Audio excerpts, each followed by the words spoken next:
Hello, and welcome to Spirit Among Us. Ephesians chapter 1, verses 7 through 9. In him we have redemption through his blood, the forgiveness of our trespasses according to the riches of his grace, which he lavished upon us in all wisdom and insight, making known to us the mystery of his will, according to his purpose, which he set forth in Christ.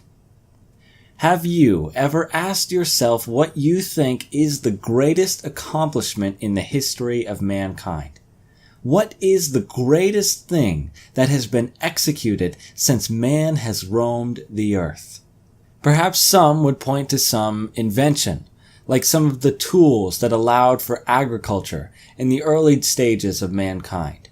Or maybe the water wheel, which allowed energy from water flow to be harnessed for other tasks. Maybe you'd say it's the calendar, allowing us to keep track of dates and time, or perhaps the printing press, or even the internet, allowing for the rapid disbursement of information around the globe. Or maybe you wouldn't say it was an invention that was the most important, but something that was actually done, an action. Maybe the spreading of man over the face of the earth, inhabiting some of the most harsh places on the planet. Or maybe man taking his first steps on the moon.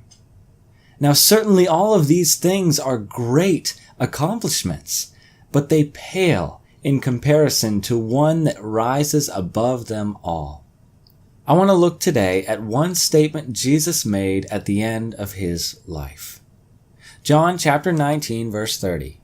When Jesus had received the sour wine, he said, "It is finished."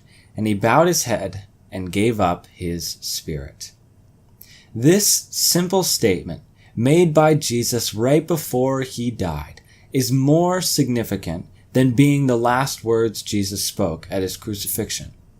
It's not just something that he said. It is a declaration. It is a triumphant cry, declaring that the plan is accomplished. The work is done. It is finished. Jesus had successfully lived the perfect life, without any sin, without spot or blemish or any corruption.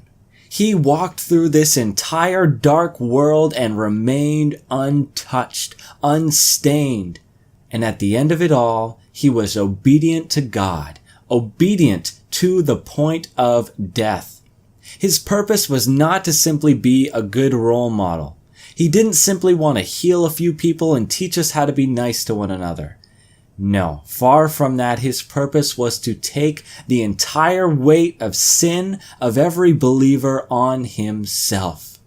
God's plan was always to save a people for himself, to redeem them by sending his very own Son to bear the wrath that they deserved. This was God's plan. This is what Jesus accomplished on the cross, and this is the greatest accomplishment that has ever been achieved in the course of human history. Now, if I were to ask you, do you agree with that statement? Do you realize the significance of the crucifixion of Christ? Do you see what has been done so that you may have life? He died, Christ died, that we may live, and he alone accomplished the almighty plan of God. Thank you for watching, and God bless.